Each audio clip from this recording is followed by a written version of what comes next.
Pac-Arts is enticing San Diego fans of Asian cinema once again with their spring showcase.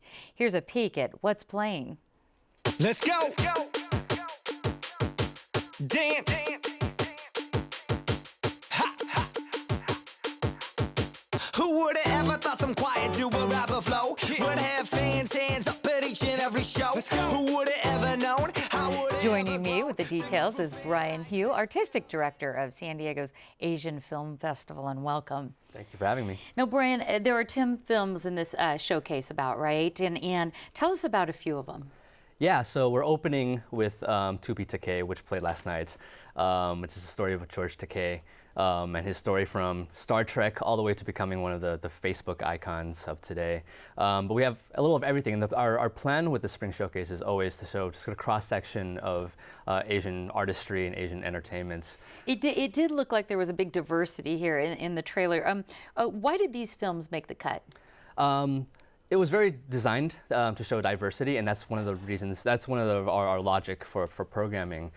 These made the cut because they're the ones that I think are going to have the most immediate impact on just an ordinary person in San Diego. So nothing too difficult, I'd say, and crowd pleasers, things that you can bring your whole family to. And as you said, it's a huge diversity. There's the Miss Granny film that I'm looking forward to seeing, and then there's this kind of documentary about this young man who discovers his twin that he was separated from at birth.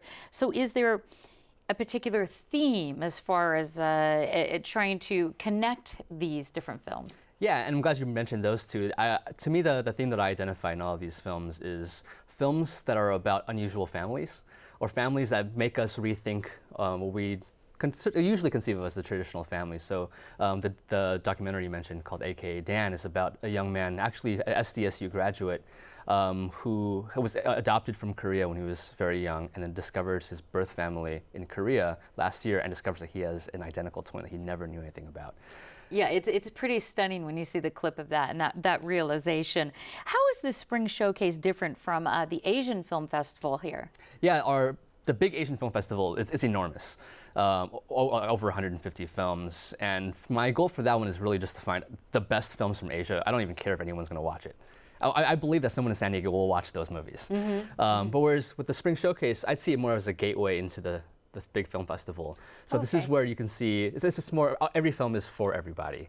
Okay. It's a little bit more mainstream, a little bit more accessible. And these are the ones that are going to create the most impact, I think. That you feel. What would you like audiences to take away from this particular showcase? The idea that Asia and Asian Americans are very, very diverse. That there isn't, we can go beyond, the martial art films. It's by design that we don't do that many martial arts films, because that's sort of the stereotype of Asians and Asian Americans. So we wanted to show the huge breadth of not only stories, but also styles, so comedy, fantasy, romance, and documentary. And it does seem like there's quite a bit of diversity in this, as we were talking about before. What are some of the non-film related events going along with this showcase? Well, we actually, for the very first time, we're doing live sketch comedy. Oh, well, I'm not doing live sketch comedy, right, but you are. We've invited the premier Asian American sketch comedy group, 18 Mighty Mountain Warriors. So it's a comedy duo out of the Bay Area. They're coming to San Diego for the first time to do their show. It's very, very reverent, where they skewer all the media representations of Asians the last few years, and nothing is safe from the 18 Mighty Mountain Warriors. And there's also a food event, right? Yes. So there's this film that we found out of Taiwan called 27 Degrees Celsius Loaf Rocks. Kind of a strange title. But when I was watching it for the first time, I noticed that when the film was ending, first of all, I was kind of in tears. And second of all, I was really, really hungry. Right. Because the movie is about this baker in Taiwan who kind of ascends from the countryside to being one of the best bakers in the world. And we figured what a great opportunity to partner with a local Taiwanese bakery here in San Diego called Pangea, to tie these stories from Asia back to San Diego, which is very important to us. Oh, it sounds good. Food, They're comedy, bringing food. Film. This is fantastic. All right. Well, Brian Hugh, thank you so much for giving us a little sneak peek at what's coming up here. And I want to let folks know that the Pac-Arts Spring Showcase runs through Thursday, April 24th at the Ultrastar Theaters in Hazard Center in Mission Valley.